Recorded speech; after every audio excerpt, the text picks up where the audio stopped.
Bring cherries, bring cherries. Tomato.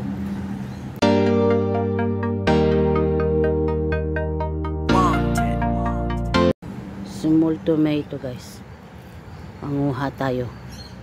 Mag-harvest tayo ng tomato. Ang maliliit, guys. Ayan. Kasarapan to, guys. Ayan. Ayan, masarap to. Usually ito, guys, hindi mo lulutuin. Ayan, tignan nyo, ang dami. Ito, ang gagawin mo lang, papakin mo siya. It's like fruits. Ayan, vegetable fruits nga ang pataang kamatis, diba? Nakakapagpaganda ng kutis. Ayan. So, ayan. Let's harvest.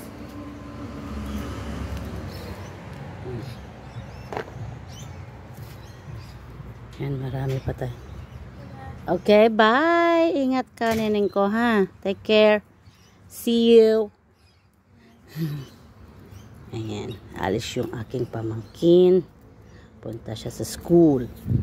So, ako ang naiwan dito sa bahay nila ngayon. Yan, syempre, ganyan naman kapag tourist ka. Yeah, wait ka lang sa day off nila.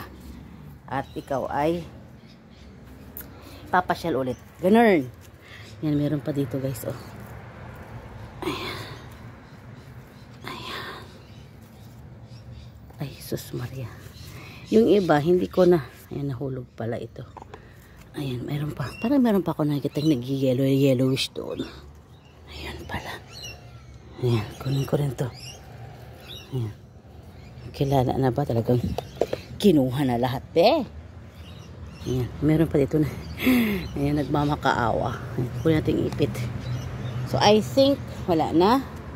And then, punta tayo sa kabila. Here. Dito naman tayo. Meron pa dito, eh. Ayan, guys, oh. Diba? Kunin. Nasira na siya, otok. Ayan. Sarap yan. Sarap siya, guys. Ito yung mas masarap ngayon. Yung mga ganyang itsura na.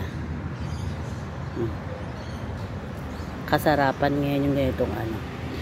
Kahit naman kapag yelo na siya, guys, matamis-tamis na. Ito naman yung maasim na matamis siya. So para sa akin, mas gusto ko yung ganito siya. Sarap siya, matamis na maasim siya.